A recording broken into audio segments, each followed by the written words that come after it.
deuxième vidéo, en ce moment, on va parler du deadlift. Donc, un mouvement assez complexe, trop souvent mal exécuté. Donc, aujourd'hui, on va regarder ça ensemble. Qu'est-ce que la technique du deadlift?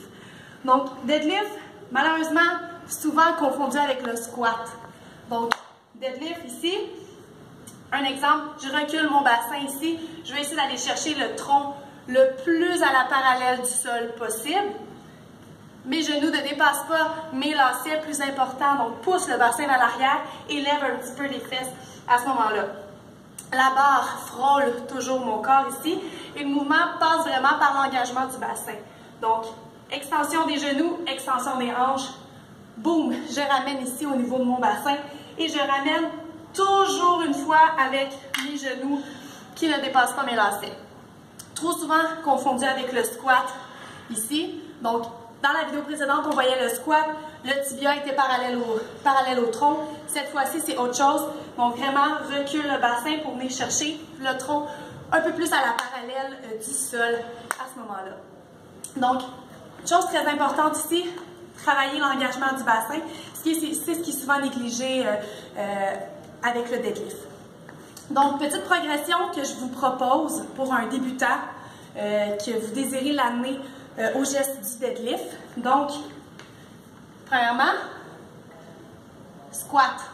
Donc, on veut que le client soit capable d'effectuer un full squat avant de l'amener à faire un deadlift.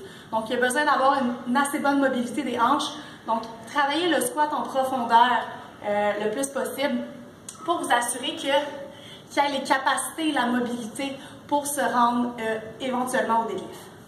Donc, premier exercice pour la progression.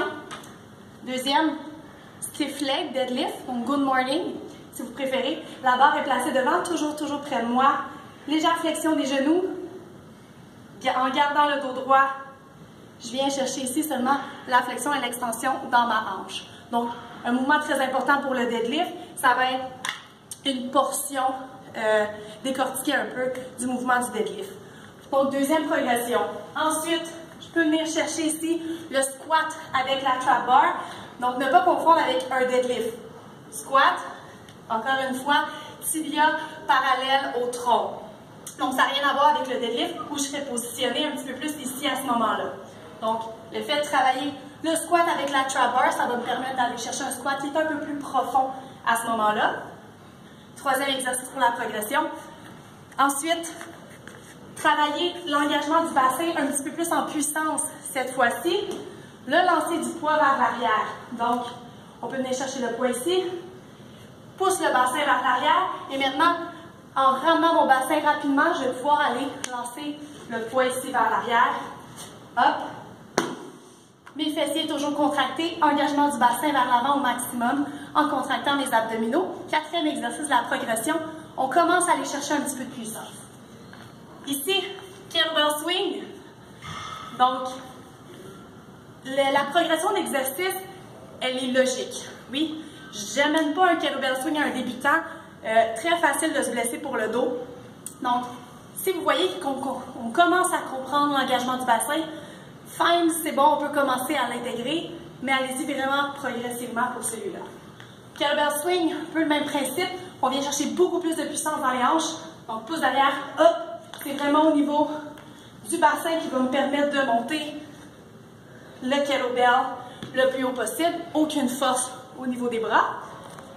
Et finalement, on peut venir chercher le deadlift à la barre ici. Donc, toujours garder près de moi. Et on termine vraiment par l'engagement du bassin à ce moment-là.